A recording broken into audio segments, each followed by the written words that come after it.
On the issue of kind of mockery and so on, to set up kind of what's going on, um, to kind of before we start getting into some video clips, just talk about the issue with Muhammad Hijab. It's stuff like this. For anyone who's new here and doesn't know what we're talking about when we're talking about the behavior, here's Muhammad Hijab saying, I believe certain anti-Muslim women would wish they lived in the medieval period, a period where if war was won by the opposing side, it was conventional that people could be taken as booty. Some historical accounts actually say some women would dress up for the captor. So this is Muhammad Hijab suggesting that women who criticize Islam actually are secretly longing to be conquered so they can be taken as war booty, and that they'll even be dressing up for their Muslim captors like Muhammad Hijab. So that's the sort of message that he posts on Twitter back in the day. These are the messages that he was sending to me and AP. So this is Hijab sending messages to AP. Says, you two can play with each other. Get on your knees for D Wood. That's me. Gimp, D Wood can give you a golden shower. Go ahead and give D Wood what he wants. Let D Wood give you a golden shower. Gimp, get on your knees for your master. Boy, you can suck that golden showed from your master. I know you need a slave master. Golden shower. Gimp, get on your knees for your master. Let him slap you in the face. Fiend. So we get those kind of messages from these guys. And keep in mind, the entire time he's demanding that we show him nothing but respect in return. We have to be extremely respectful towards him and his religion and his beliefs and so on. This is how he was responding to people like AP back in the day. This is how he was talking to atheists back then. I don't know if he still talks like this. I don't follow a lot of his messages unless it's causing an uproar. But if I were an anxiety-ridden, hate-filled, nihilist atheist like apostate prophet, I would consider ending myself as a serious option. That is because the world offers humans more pain than pleasure. The pain of being a coward, the pain of having no purpose. Just find a tall building, and he's actually telling him to end himself. Here we have Muhammad Hijab. When these anti-Muslim attention whore Islamophobes need to get on their knees in intellectual submission before they are whipped by freedom of speech by the Twitter Muslims, and they reluctantly open their mouth in protestation to find they have been Oh, defiled. please. This is so disturbing. This is extremely disturbing. These texts are extremely disturbing. Yeah, we agree. And this is a matter of fact. I'm going to play just as by way of introduction to Muhammad Hijab and why people respond to him in a certain way, and the level of hypocrisy. I'm going to show a quick video clip about this because I didn't catch what he was actually saying when I read this years ago. It wasn't until AP. When I was live, me, AP, and Abdullah were live years ago, and AP pointed out what he was actually saying and all this, and that was actually a turning point in how I was reacting to the online Dawa guys. So he was responding specifically to AP's wife in this.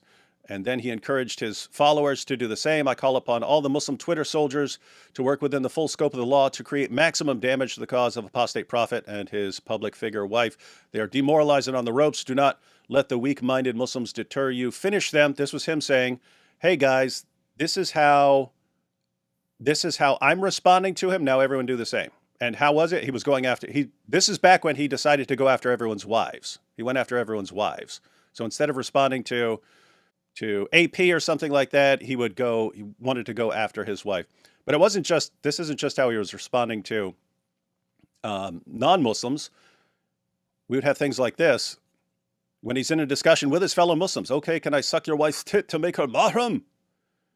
And the response, what kind of mannerisms are they? Shame on you, Muhammad. And why is it wrong if he believes it's halal? And so he's mocking, just terrible, terrible, terrible behavior. But yeah, I did want to just play one quick video clip of that because a lot of people, I'm saying this because a lot of the Dawa fans, Muhammad Hijab's fans, Ali Dawa fans, they don't understand this simple point that when you see us reacting in certain ways, that's the point. It's a reaction. It's a reaction to what someone else has done. But when like Muhammad Hijab or Ali Dawa say, look at what these guys have done, they don't say, oh, and it's a reaction to what we just did. They don't say that. They don't say, here's these guys reacting to this horrible thing we did. They just say, look at what these guys have done. And so, Yeah, I think there is another thing at play here because most of the time, obviously, not everybody is on their screen 24/7.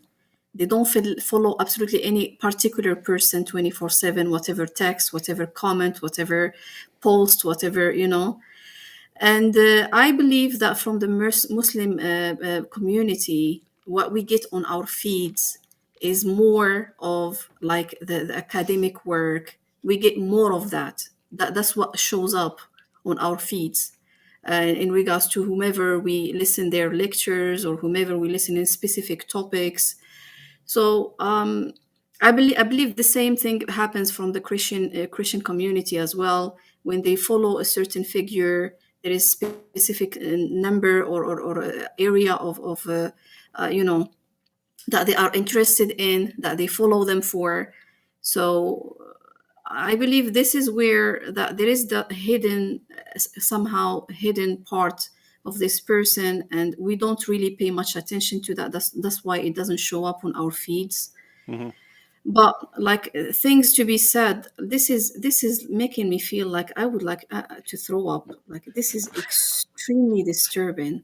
This is extremely disgusting. I can't believe like this guy goes in ways that are too much. And I am here now to create a change, and I do hope that there is going to be change in regards to this. Mhm.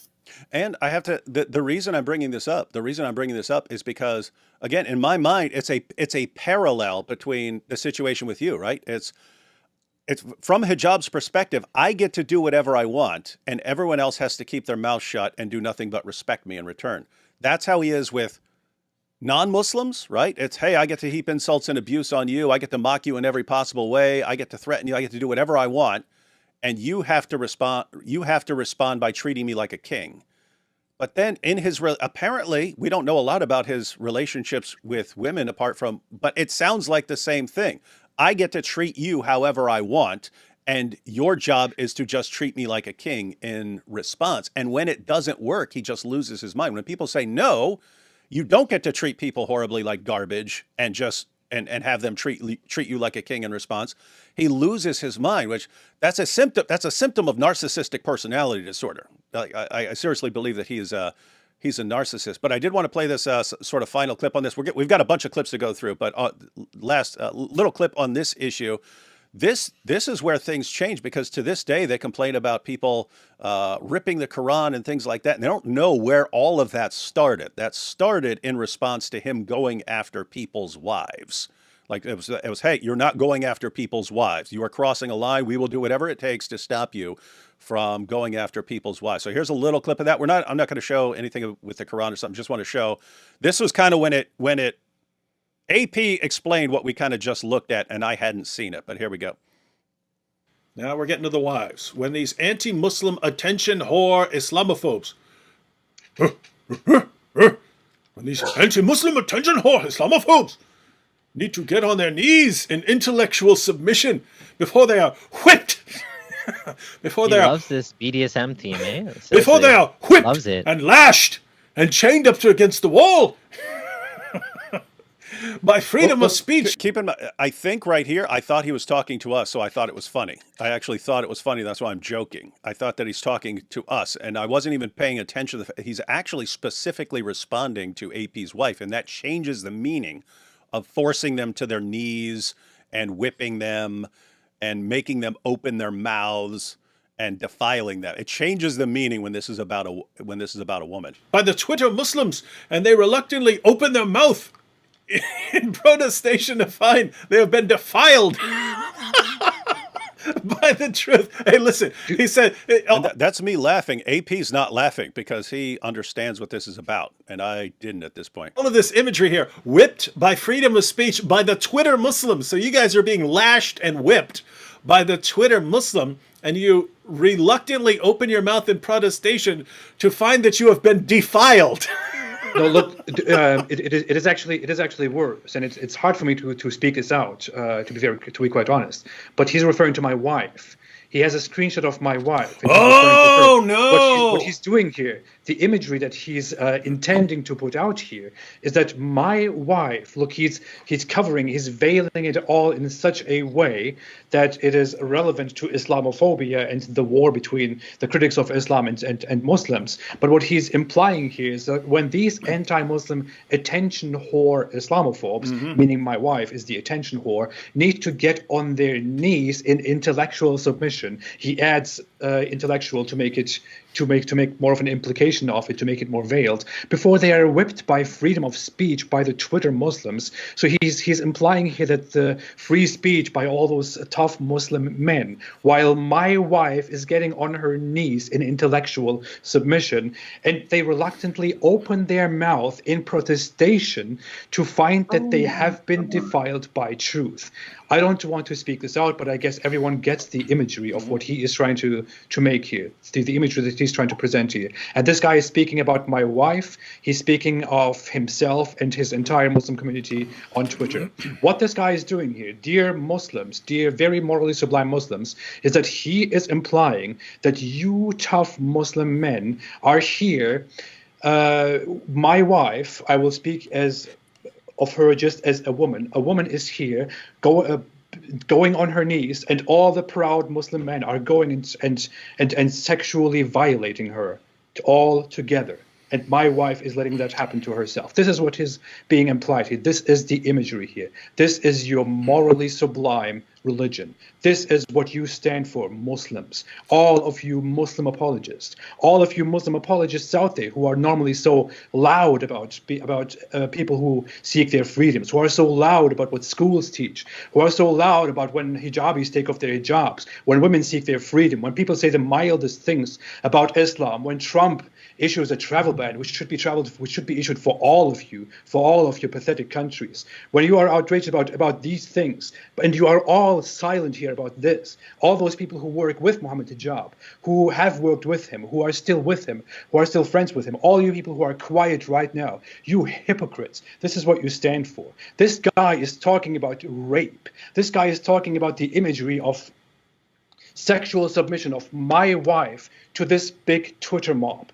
This is what this guy is talking about. This is what you Muslims, all of you Muslims who have engaged with these people, who have been part of this whole discourse, of these whole conversations, and who have said nothing about this. This is what all of you perverted bastards stand for. This represents all of you wicked perverts. Anyway, the point there was, notice how instantly enraged he became once the conversation is, hey, now we're going to do this and that to your wife. And Hijab knew that. And what's amazing, see, that's a shift happened in AP there too. A shift happened in me right there. A shift happened in AP. Then it's, hey, if you guys think this is appropriate and that you're going to prop this guy up as your hero, do not ask us to be nice anymore. We're done. We're done. We're done being nice. And it was interesting. I am extremely disgusted, like beyond imagination. I can't even believe that this guy goes to this level in his conversations. Like, I do think that you're right. These kind of actions have to be condemned by scholars and representatives of Islam, according to how we believe Islam has to be practiced. And their silence is complicity. Yeah, and Abdullah was there, and I could tell he was kind of uncomfortable in what followed, because me and AP started going off, and AP was cracking up at me going off, and Abdullah was kind of, this is bad. This is bad. He could kind of see. Yeah, you remember that? You remember that, Abdullah? I very much remember that. I'm gonna say that it didn't. Again, I don't want to get too much into the whole criticism thing. I think I've shifted my views a lot since then. But it doesn't make a difference whether you rip up the Quran or don't rip up the Quran. You still end up in the same boat. Yeah. So, but anyways, like, again, we're going to focus on Sister Aisha here. So I won't get into that. But yeah, I do remember that very clearly. Yeah, that happened. Yeah. And so this is kind of leading into the issue that, again, one, you've got people like Muhammad Hijab. We get to do whatever we want. Everyone else has to do nothing but respect us in return. But you're talking about people's wives with threats of like rape and torture. So what? Respect me, respect my book in return. And somehow their minds work like that. But they end up with this complete system of hypocrisy. It's like a complete system of hypocrisy. There's one set of rules for the Dawa guys and one set of rules for everyone else. And this is true in their relations between Muslims and non-Muslims, but also in their relations with their wives and their followers and stuff. They just get to treat their wives and followers and so on like garbage, however they want. And everyone is supposed to respect them in return. So Thaddeus, should we check out some video clips here on the issue of hypocrisy? We have a bunch. Yeah, absolutely. Oh, I just wanted to say, too, in response to that video, as somebody who was on the other side at one point, I was a Muslim convert for almost 10 years. So when I started to question Islam, I started to watch your content, David, my now husband, AP, all of you guys, everybody. And, when I used to see this stuff on Twitter and you guys respond to Muhammad Hijab, and I would look at his followers and, I would look to see, like, is Omar Suleiman going to distance himself from him? Or any of these other famous imams going to like notice this and start, creating distance because this guy's obviously problematic? No, it never happened. And they're aware of this stuff too, I'm sure. So I'm thinking, what kind of community is this? How dysfunctional, as you always say, for somebody like this to still have a following after all he's said and done. Mm-hmm. Yeah, it is disturbing. And that's why, hats off again to Salman and so on, and to Aisha for being willing to face what they know is coming at them when they cross these guys. But also even back then, Sajid Lippam, Sajid is no fan of me. Sajid does not like me, but and I obviously disagree with him, but I can respect him in that he has spoken up about Muhammad Hijab and Ali Dawa and so on. Same thing with Knowledge North. Knowledge North was calling him out back then, but yeah, it is we can respect the few that stand up, but my goodness, it should be way more. It should be way more.